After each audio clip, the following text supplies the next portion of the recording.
बिस्मिल्लाहिर्रहमानिर्रहीम। आज है 25 फरवरी और दिन है हफ्ते का।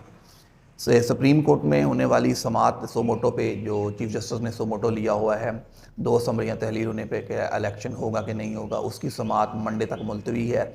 इसका फ़ैसला क्या होगा ये तो आने वाला वक्त बताएगा। अभी जजिस के जो रिमार्क्स आ रहे हैं उस पर मुख्तलिफ दोस्त, मुख्तलिफ तजिया निगार, मुख्तलिफ चैनल्स, मुख्तलिफ यूट्यूब्स के चैनल्स, व्लॉगर अपनी मर्ज़ी के अल्फाज अक्स कर रहे हैं कि अभी बहुत जल्दी उस फैसले पे जाएं कि लोगों का कहना ये भी है कि शायद असम्बलियाँ बहाल कर दी जाएं, शायद ये हो जाए। अभी शायद और अंदाजे हैं। अभी ये समाअत चलेगी, ये समाअत अगला पूरा हफ्ता चलेगी और उसके बाद पता चलेगा कि ये समाअत किस तरफ जाती है और ये समाअत क्या होगी और आने वाला वक्त किस तरफ जाता है। इलेक्शन होंगे नहीं होंगे ये तो आने वाला वक्त बताएगा। हालात इलेक्शन की तरफ फेवर कर रहे हैं नहीं कर रहे ये टाइम बताएगा, वक्त बताएगा। कल तहरीक इंसाफ के 35 में जो एमएनए हैं, 36 जो एमएनए थे उनका डी नोटिफिकेशन जो इलेक्शन कमीशन का अदालत ने उस पर फैसला दे दिया, वो मुअत्तल हो गया है, वो बहाल हो गए हैं।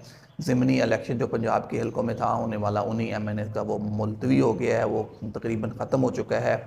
इमरान खान बड़ा फैसला कर चुके हैं। अब पीडीएम इसमें पीडीएम बुरी तरह फंस चुकी है। पीडीएम दो तीन तरफ से बुरी तरह घेरे में आ गई है। पीडीएम बुरी तरह फंस चुकी है, घेरे में आ गई है। अब अपोजिशन लीडर चेंज होने जा रहा है। राजा रियाज साहब जो पीडीएम ने अपोजिशन लीडर बनाए हुए थे, जिनके साथ मिल के मामला तय किए जा रहे थे, वो अब मामला तय नहीं होंगे क्योंकि अब पीडीएम बुरी तरह फंस चुकी है। इमरान खान साहब फैसला कर चुके हैं।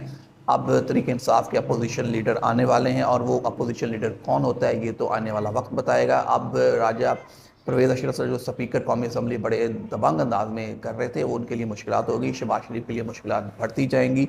पीडीएम अदालत में भी फंस चुकी है क्योंकि 3 मार्च से ओवरसीज़ पाकिस्तान का जो वोट का हक है उस फैसले की समाअत भी लग चुकी है।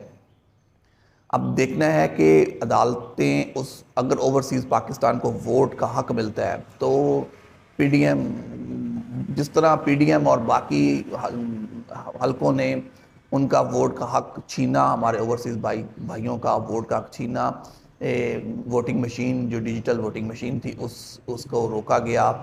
उसमें बहुत से लोगों के फ़ायदे हैं कि जिस तरह इलेक्शन होता है, जिस तरह इलेक्शन में धांधली की जाती है, अभी तक हम 75 साल हो गए हम इलेक्शन फेयर नहीं करवा सके। हम अभी तक धांधली का रोना रोते हैं कि हमारे मुल्क में धांधली होती है। वो धांधली किस तरह होती है, वो धांधली कौन करता है, ये अभी तक इसका तमाम जमातें फैसला नहीं कर सकी। जिन जमातों के साथ धांधली होती है और वो जमातें इक़्तिदार में आती हैं वो भी इसका फैसला नहीं कर सकी। मतलब पाकिस्तान की 2 बड़ी सियासी जमातें जो इससे पहले बड़ी सियासी जमातें समझी जाती थी, मुस्लिम लीग नून और पीपल्स पार्टी, वो हमेशा से इलेक्शन लड़ते आ रहे हैं। वो भी धांधली का रोना रोते हैं। मतलब ये है कि आपका लोअर लेवल तक इतना वोट बैंक है, आप आज से इलेक्शन नहीं लड़ रहे तो आप भी आके धांधली का रोना रोते हैं। तो ये बात बिल्कुल समझ नहीं है। अगर धांधली होती है तो आपने उसको रोकना है। आप असम्बलियों में बैठते हैं, आपने कानून साजी करनी है कि आइंदा उस इलेक्शन में धांधली ना हो सके, लेकिन आपसे फैसला नहीं हो सका। इमरान खान साहब ने फैसला किया ओवरसीज़ पाकिस्तान को वोट देने का। इमरान खान साहब ने इलेक्ट्रॉनिक वो मशीनों का फैसला किया तो आप लोग उसमें मुखालफत कर दे क्योंकि आपको पता चल गया, बहुत से ऐसे इदारों को पता चल गया जो वोट में धांधली करते हैं कि अगर ये हो गया तो फिर वोटों में धांधली नहीं होगी। तो ये तो आने वाला वक्त बताएगा कि सुप्रीम कोर्ट में इसका अब समाअत शुरू होगी। अगर ओवरसीज़ पाकिस्तानियों को वोट हक मिल जाता है तो ये बहुत बड़ा इक़्तिदाम होगा और ये वोट मेरा ख्याल है अगर इलेक्शन जो 90 रोज़ के अंदर अंदर होने जो आइन कहता है वो तो सुप्रीम कोर्ट बताएगी। सुप्रीम कोर्ट से वाज़े करेगी कि इलेक्शन होते हैं, कि असम्बलियाँ बहाल होती हैं तो क्या सिनेरियो होता है, तो वो तो आने वाला वक्त बताएगा। लेकिन अगर इलेक्शन होते हैं तो उसमें तो शायद इन्हें वोट डालने का मौका ना मिले ओवरसीज़ पाकिस्तान को। लेकिन अगर कौमी असम्बली के इलेक्शन होंगे तो उसमें जिस तरह हायरिंग होगी उसमें पता चलेगा। तो हमें उम्मीद है कि ओवरसीज़ पाकिस्तानी कौमी असम्बली के इलेक्शन में अपना वोट कास्ट ज़रूर करेंगे।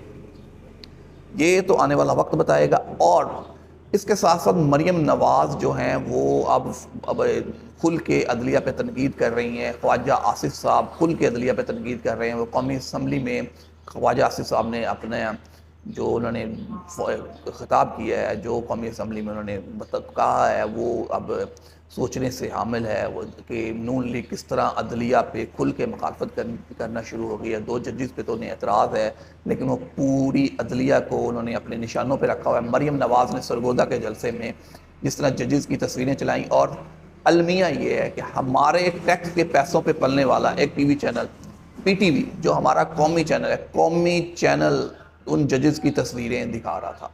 ये तो अलमिया है। ये पीटीवी पाकिस्तान का कौमी चैनल नहीं है। लगता तो ये है कि ये एक पार्टी का चैनल बन के रह गया है। ऐसा चैनल जो एक पार्टी का चैनल रह गया, तो सबसे बड़ा सवाल ये है कि ऐसे अदारे जो एक पार्टी को सपोर्ट करते हैं, जो मुल्क का नहीं सोचते, ऐसे अदारों को बंद कर देना चाहिए या ऐसे अदारों को प्राइवेट कर देना चाहिए।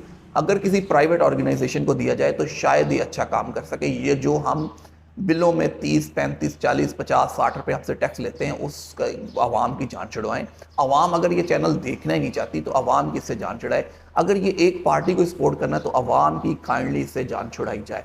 मरियम नवाज़ और ख्वाजा आसफ अब अदलिया को गालियाँ देने पे उतर आए हैं। वो अदलिया को गालियाँ निकालना शुरू हो गए अपनी निजी महफिलों में। अब कहा जाता था कि नवाज शरीफ साहब को अदलिया के जजेस ने नाअहल किया। भाई, अगर अदलिया के जजेस ने नाअहल किया तो उस पर कोई फोरम होगा, उन जजेस के खिलाफ आप कार्रवाई करें। आप उन फोरम पे जाके कार्रवाई क्यों नहीं करते? आप सरेआम, जब आपके खिलाफ फैसले आना शुरू होते हैं तो आप सरेआम ललकारना शुरू कर देते हैं। पीडीएम की तमाम जमातें जिसमें शामिल हैं वो बुरी तरह फंस चुकी हैं। इलेक्शन में जाना नहीं चाहते क्योंकि आगे कुआं पीछे खाई वाली इनकी मसाल है। इलेक्शन से वो दूर भाग रहे हैं। इलेक्शन में उन्होंने जाना नहीं है, लेकिन करना उन्होंने सब कुछ यही है। इसी तरह तहरीक इंसाफ, इमरान खान साहब जिन्होंने जेल भरो तहरीक का आगाज़ किया, अब वो जेल भरो तहरीक से हट के हमें लगता है बेल कराओ तहरीक बन चुकी है।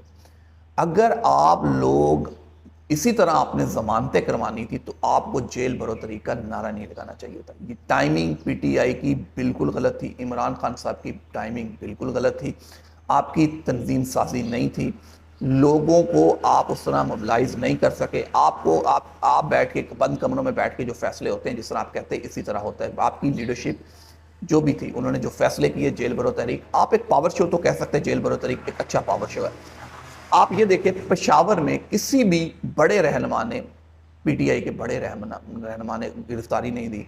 कहाँ है शाह फरमान साहब? कहाँ है परवेज़ खटक साहब? किधर हैं परवेज़ खटक साहब? यहाँ तक सुनने में आ रहा है कि परवेज़ खटक साहब की डील हो चुकी है किसी और सियासी जमात से, लेकिन केपीके के लोग जो हैं वो परवेज़ खटक से खुश नहीं है, तहरीक इंसाफ से खुश हैं। तहरीक इंसाफ का वोट पड़ेगा, लेकिन परवेज़ खटक से केपीके के लोग खुश नहीं है। ये वहाँ की अंदर की खबरें, बहुत से तजिया निगार की खबरें दे रहे हैं। केपीके में इस टाइम जो गवर्नमेंट है वो मौलाना फजल रहमान की गवर्नमेंट है। मौलाना फजल रहमान को मुकम्मल अख्तियार हासिल है जो आपने गवर्नमेंट बनाई हुई है। तो जेल भरो तहरीक, बिल्कुल जेल भरो तहरीक एक अच्छा शो है। पिंडी में भी अच्छा शो हुआ है। हाँ, पिंडी में फयाजुल हसन चौहान ने गिरफ्तारी दी, जुल्फी बहारी ने गिरफ्तारी दी, तो 100 से ज़्यादा कारकुनों ने गिरफ्तारियाँ दी हैं। लाहौर में भी गिरफ्तारियाँ हुई हैं। पेशावर में आपकी लीडरशिप, मेन लीडरशिप भाग गई। पिंडी में किधर गई मेन लीडरशिप? राजा बशारत साहब किधर गए? वो पूरे इमरान खान के साथी शेख रशीद साहब, कोई गिरफ्तारी देने नहीं आया। फयाजुल हसन चौहान ने दी, बड़ी बहादुरी का काम किया जेल में।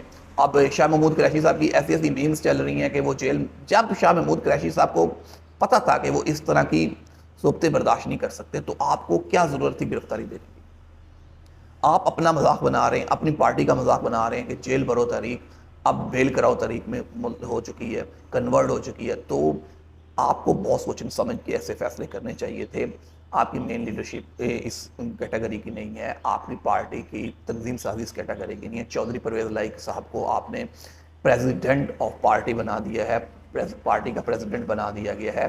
तो अभी तहरीक इंसाफ में इसमें भी बहुत सी है बातें हो रही हैं। ठीक है, जब तक तहरीक इंसाफ की तंजीम साजी नहीं होगी, चौधरी साहब को प्रेसिडेंट नहीं बनाया जा सकता।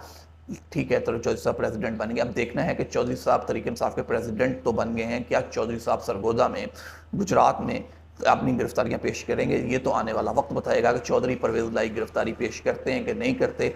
चौधरी परवेज़ लाई पीटीआई में फ्रंट लीड पे लीड करते हैं कि नहीं करते, ये तो आने वाला वक्त बताएगा। तो अब देखना, सारी नज़रें सुप्रीम कोर्ट पे है। मंडे को हेयरिंग है, मंडे को भी हेयरिंग है। 3 मार्च को भी सुप्रीम कोर्ट में बड़ा केस लगा हुआ है ओवरसीज़ पाकिस्तान का, तो ये आने वाला वक्त बताएगा। और मरियम नवाज़, ख्वाजा आसिफ ऑन पीटीआई, पूरी पीडीएम बुरी तरह फंस चुकी है, क्योंकि अब अपोजिशन लीडर उनकी मर्जी का नहीं रहने वाला। खान साहब अपोजिशन लीडर को चेंज करने वाले हैं, तो अपोजिशन लीडर तो पीडीएम का नहीं रहेगा। राजा रियाज अब देखते हैं आने वाले दिनों में, जो टीवी पे बैठ के अपने पुराने प्रोग्राम में कह चुके थे कि मुझे ही अपोजिशन लीडर रखा जाएगा और इमरान खान साहब मुझे कबूल करेंगे, ये तो अब पता चल जाएगा 1-2 दिन में आपके साथ क्या होने जा रहा है, जो वाज़ेह हो जाएगा। इसी तरह आप सब दोस्त अपना ख्याल रखिएगा, मुझे दुआओं में याद रखिएगा, अपने दोस्त सब आपका ख्याल रखिएगा। आने आने वाला वक्त पाकिस्तान के लिए अल्लाह ताला अच्छा करे, हम सब के लिए अच्छा करे। तो दुआओं में याद रखिएगा। मुझे दीजिए इजाज़त। अल्लाह हाफ़िज़।